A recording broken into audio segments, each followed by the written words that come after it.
लोकसभा निवडणुकांचे निकाल स्पष्ट झाल्यानंतर राज्यात जवळपास महाविकास आघाडीच्या उमेदवारांनाच यश मिळाल्याचं पाहायला मिळालं, तर दुसरीकडे महायुतीला मोठा फटका बसला।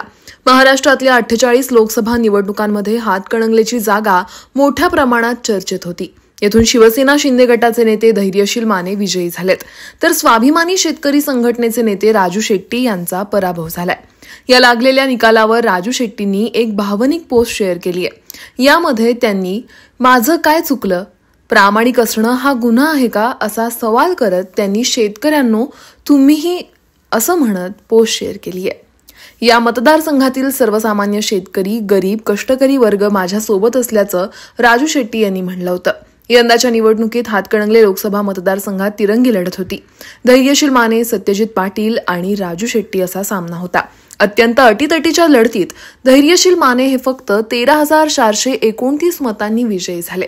माने यांना एकूण 5,20,190 मतं मिळाली, तर सत्यजित पाटील यांना एकूण 5,06,764 मतं मिळाली, तर राजू शेट्टींना एकूण 1,79,850 मतं मिळाली। या निवडणुकीत राजू शेट्टींना तब्बल 3,40,000 मतांनी पराभव पत्करावा लागलाय।